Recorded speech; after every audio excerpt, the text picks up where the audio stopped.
আজ সই জালিয়াতি কাণ্ডে একদিকে যেমন অভিষেক বন্দ্যোপাধ্যায়কে আজ আবারও হাজিরার নির্দেশ দেওয়া হয়েছে, পাশাপাশি বেলেঘাটার তৃণমূল বিধায়ক কুণাল ঘোষকেও কিন্তু একই সঙ্গে আজ সেখানে যাওয়ার নির্দেশ দেওয়া হয়েছে, তলব করা হয়েছে কুণাল ঘোষকেও। এবং সেখানে আজ সই জালিয়াতি কাণ্ডে অভিষেক বন্দ্যোপাধ্যায় এবং কুণাল ঘোষকে একসঙ্গে মুখোমুখি বসিয়ে জিজ্ঞাসাবাদের সম্ভাবনা একদিকে যেমন থাকছে, তার পাশাপাশি কিছুক্ষণ আগেই যে ছবি আপনাদের সামনে দেখাচ্ছিলাম যে এই দুই তৃণমূল নেতা তারা যেহেতু আজ সেখানে উপস্থিত থাকবেন, তারা যেহেতু আজ সেখানে আসবেন, সেই কারণেই কিন্তু আমরা দেখেছি আজ ইতিমধ্যেই নিরাপত্তা ব্যবস্থাও কিন্তু জোরদার করা হয়েছে। কারণ আমরা দেখেছি এর আগে সোনারপুরে যেভাবে আক্রান্ত হতে হয়েছিল অভিষেক বন্দ্যোপাধ্যায়কে, যদিও তারপরে ভবানী ভবনের আগে অর্থাৎ গত বৃহস্পতিবার গিয়েও অভিষেক বন্দ্যোপাধ্যায় তিনি হাজিরা দিয়েছিলেন, তবে তার নিরাপত্তায় যেন কোনো রকম কোনো ঘাটতি না থাকে, কোনো অপ্রীতিকর সিচুয়েশন যেন সৃষ্টি না হয়, সে কারণেই রীতিমতো এই নিরাপত্তা ব্যবস্থা কিন্তু একেবারেই খামতি রাখা হয়নি। আজ অভিষেক বন্দ্যোপাধ্যায় এবং কুণাল ঘোষকে তলব করা হয়েছে। বেলা 12টায় অভিষেককে ভবানী ভবনে হাজিরার নির্দেশ দেওয়া হয়েছে, অর্থাৎ এখন 11:30, আর আধ ঘন্টা পরে কিন্তু অভিষেক বন্দ্যোপাধ্যায় তার ভবানী ভবনে পৌঁছানোর কথা রয়েছে। আজ আবারও ভবানী ভবনে হাজিরা দেবেন অভিষেক বন্দ্যোপাধ্যায়ের। আগের দিন আমরা দেখেছি গত বৃহস্পতিবারই প্রায় 5.5 ঘন্টারও বেশি সময় ধরে অভিষেক বন্দ্যোপাধ্যায়কে জিজ্ঞাসাবাদ করা হয়েছিল। অবশ্যই সেক্ষেত্রে বেশ কিছু তথ্য পেয়েছে তদন্তকারী সংস্থা, এবং তারপরে এবার আজকের এই জিজ্ঞাসাবাদে ঠিক কি কি তথ্য জানতে চাওয়া হয় অভিষেকের কাছে, অবশ্যই সেদিকে নজর থাকবে। পাশাপাশি কুণাল ঘোষ, তাকেও কিন্তু একই সঙ্গে আজ হাজিরার নির্দেশ দেওয়া হয়েছে।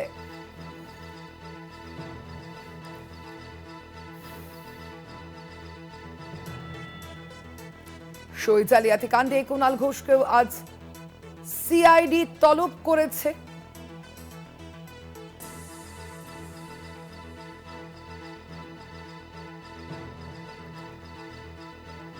অভিষেক বন্দ্যোপাধ্যায়কে আজ হাজিরার পর আবারও হাজিরার নির্দেশ। বেলা 12টায় অভিষেককে ভবানী ভবনে হাজিরা দেওয়ার নির্দেশ দেওয়া হয়েছে। কথা বলবো আমরা এই বিষয়ে, আমাদের সঙ্গে ভবানী ভবনের সামনে থেকে রয়েছেন আরো এক প্রতিনিধি রিয়া মাঝি।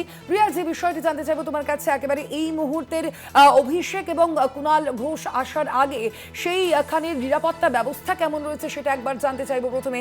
তারপর অবশ্যই যে তাদের দুজনকে যে জেরা করা হবে সেখানে তাদের কি মুখোমুখি বসে জেরা করার সম্ভাবনা রয়েছে, জানবো সে বিষয়ে।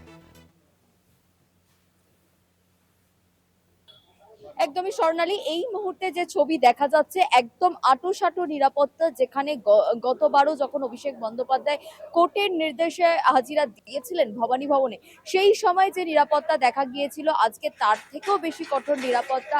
পুরো নিরাপত্তার ঘেরাটোপে গোটা ভবানী ভবনকে ঘিরে ফেলা হয়েছে। এই মুহূর্তে চিত্রটা দেখাতে বলবো, প্রথমে ওই সাইডে চিত্রটা দেখাতে বলবো, একদম ভবানী ভবনের অপোজিটের যে আলিপুর থানা, সেখানে যে নিরাপত্তা রয়েছে, পুলিশি ফোর্স রয়েছে, সেন্ট্রাল ফোর্স রয়েছে, এবং একই সঙ্গে ভবানী ভবনের সামনে যে নিরাপত্তা দেখা যাচ্ছে অত্যন্ত যে ভবনের যে নিজস্ব নিরাপত্তা যে র্যাব, সেটা মোতায়েন করা হয়েছে। একদম সিনিয়র যারা ভিতরের যারা অফিসিয়ালসরা তারা এসে বাইরে বেরিয়েছেন এই মুহূর্তে, এবং পুরো বিষয়টা, কারণ আর কয়েক মিনিটের অপেক্ষা, তারপরেই কিন্তু অভিষেক বন্দ্যোপাধ্যায় তিনি এসে হাজিরা দেবেন এই ভবানী ভবনে, কারণ এই নির্দেশ মতোই তাকে হাজিরা দিতে তিনি বাধ্য।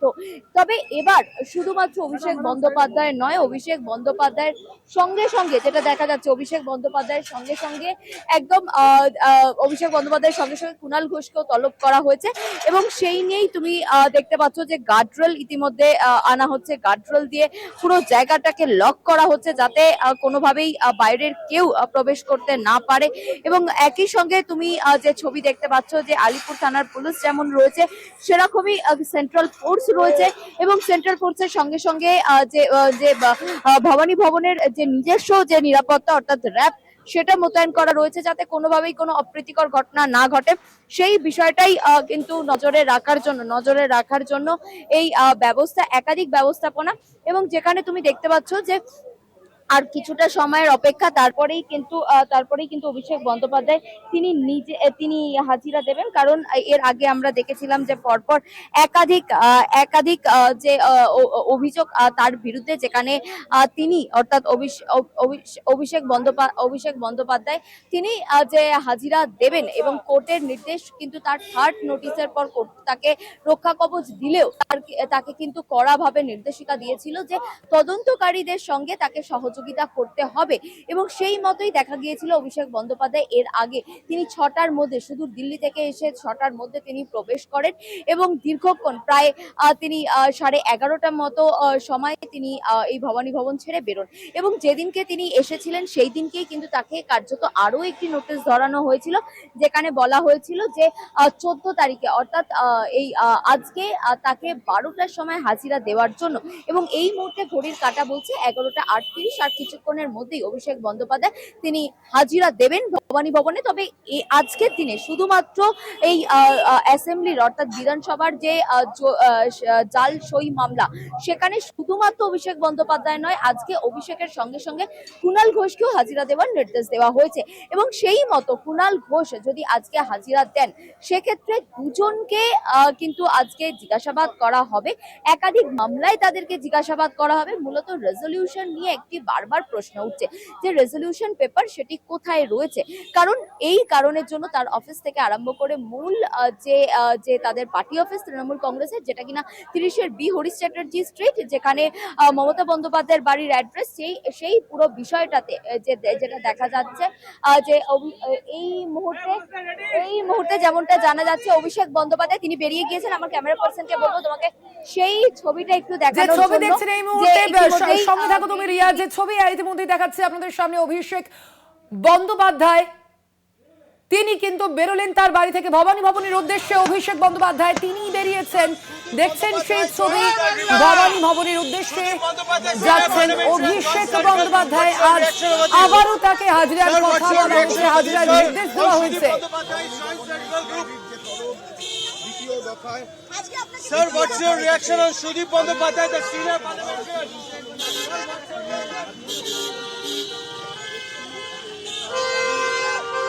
দেখলেন যে ছবি আপনাদের সামনে ইতিমধ্যে তুলে ধরছি, তার বাড়ি থেকে ইতিমধ্যে অভিষেক বন্দ্যোপাধ্যায় তিনি কিন্তু বেরোলেন এবং সেখানেই তাকে সাংবাদিকরা বিভিন্ন প্রশ্ন যদিও জিজ্ঞেস করলেও তিনি কিন্তু তা একেবারেই এড়িয়ে গিয়েছেন, এড়িয়ে চলে গেল তার গাড়ি ভবানী ভবনের উদ্দেশ্যে। আমরা আবারও চলে যাবো, আমাদের সঙ্গে সরাসরি রয়েছেন প্রতিনিধি রিয়া মাঝ। রিয়া, যেমনটা তুমি জানাচ্ছিলে,